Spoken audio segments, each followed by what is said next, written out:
Raja Ampat or Komodo, both are bucket list dive destinations. We visited both in the past 6 months, so today we're breaking down the logistics, costs and diving to help you decide which to choose for your next diving adventure.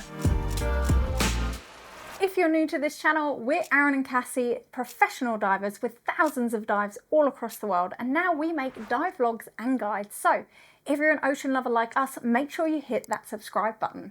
Now let's get into the video.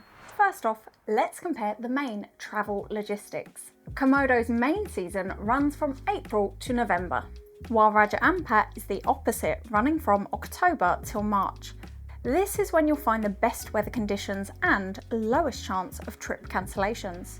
The main points of entrance are Sorong for Raja Ampat and Labuan Bajo for Komodo. Travel to Raja Ampat has become easier over the past couple of years, with direct flights to Sorong now offered from Bali, but in most cases you'll still need to take a 2-hour ferry from Sorong to Waisai.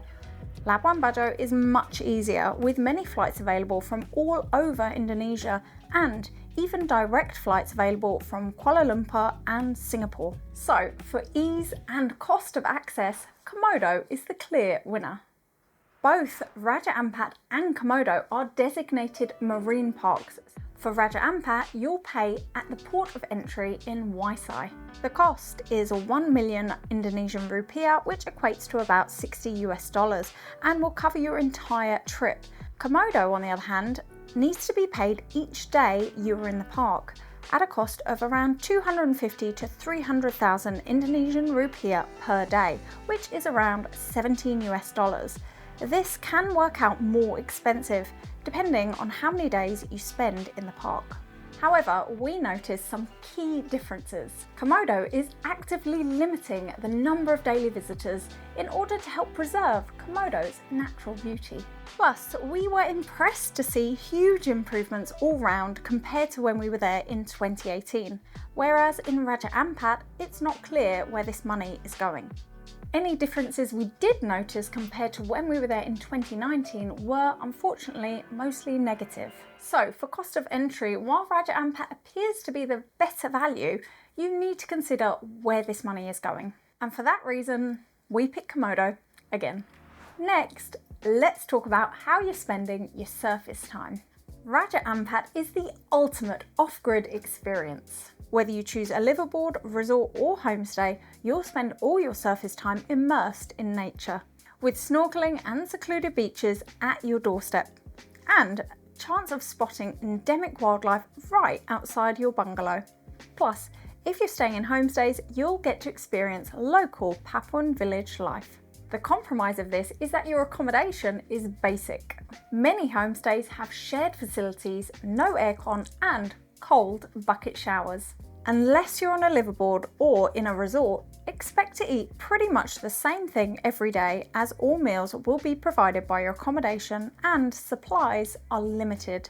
Also know that electricity and Wi-Fi are limited or non-existent in some places. For Komodo, on the other hand, the town of Labuan Bajo is developed and separate from the national park. You'll need to travel up to an hour and a half to get into the national park by boat. So, unless you're only doing a liveaboard, it's likely that you'll be spending at least some of your time in Labuan Bajo. You'll find fantastic food options, both local and Western, at reasonable prices, as well as rooftop sunset bars, coffee shops, and bustling nightlife. The accommodation is also varied, with plenty of options catering to different budgets. We found this Airbnb just a couple of minutes walk from the main strip, but if you're after luxury and seclusion away from the town's activities, you'll find that here too. The winner here really depends on what kind of experience you're after. If you want total off-grid immersion, Raja Ampat cannot be beaten. But choose Komodo if you want the beauty of the underwater world, plus Western comforts during your dry time. Now, let's talk about the main reason you're coming here, the diving. Raja Ampat translates to the Four Kings. It consists of over 1,500 islands and covers a massive area of up to 46,000 square kilometres of land and sea. You'll need a liveaboard if you want to experience all the best dive sites, even if you're only visiting the central region. We were surprised on our last visit, as we rarely saw any other dive groups on the sites at the same time as us. Komodo, on the other hand, covers a much smaller area consisting of 3 main islands and covers an area of only around 1,700 square kilometres. Most of the main dive sites can be accessed on day trips. The downside of this is that you can expect crowded dive sites, especially during high season at the premier sites.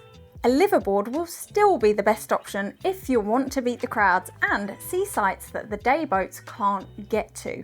Both Komodo and Raja Ampat combine diving with stunning land heights and natural beauty above the surface, with the iconic limestone casts, secluded beaches, and lush rainforests of Raja Ampat, and Komodo with its dry, rolling hills, pink beaches, and Komodo dragons. As for the conditions and required experience level, there is a bit of a myth circulating that Komodo is the one with the crazy currents and Raja Ampat is more relaxed, easier and mild. This simply isn't true. Whilst Komodo has some seriously awesome drifts and deep splits, Raja Ampat has deep pinnacles and plenty of wild currents that can catch any diver off guard. The currents are what feed the reefs and attract marine life, and you'll need to be prepared for current on most dives in both Komodo and Raja. Dive centres market both as suitable for beginners and will happily take new divers, but this won't automatically give you access to the real sites in either place. We highly recommend being at least an advanced open water diver with 50+ log dives for either location. As for marine life, Raja Ampat is known as the world's hotspot for biodiversity, which means you'll find more species here than pretty much anywhere else on the planet. This includes the amazing wobbegong sharks and oceanic and reef mantas. But Komodo is no slouch in the marine life department either. You can expect high-octane hunting action, especially at the north sites where schools of fusiliers attract sharks and large pelagic fish for one of the greatest underwater shows on Earth. And we saw so many mantas on our most recent visit that we lost count after the first dive. It's a close one, but we give the marine life verdict to Raja Ampat for its sheer biodiversity and mass.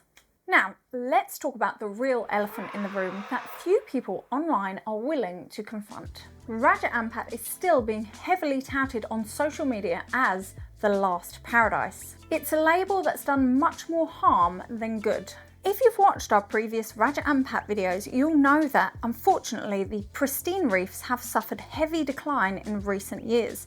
We were devastated to find that increased tourism and demand for homestay accommodation has had a detrimental impact on the once thriving reefs. We also witnessed fish feeding at some of the jetty sites, which has had a negative impact on the natural behaviour and diversity of fish in these areas.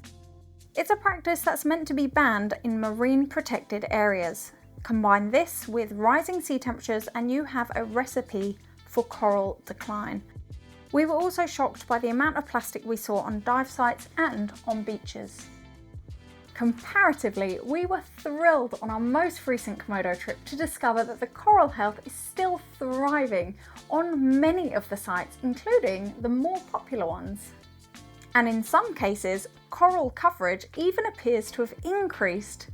We only witnessed bleaching at sites outside of the marine park boundary zone, closer to resorts. For us, Komodo's reefs are the clear winner. It's an example of how reefs can still thrive even in changing ocean climates. Lastly, you'll no doubt want to know, what's the cost comparison? Since it's much more accessible and most of the sites can be visited within 5 to 7 days, Komodo works out the cheaper of the two overall.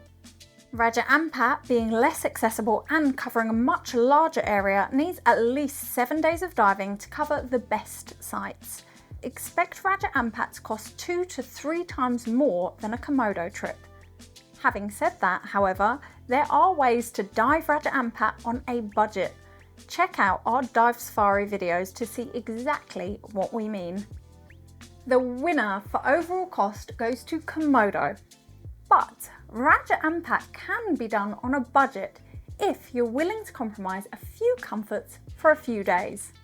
Now for our overall verdict and where we think you should spend your next trip.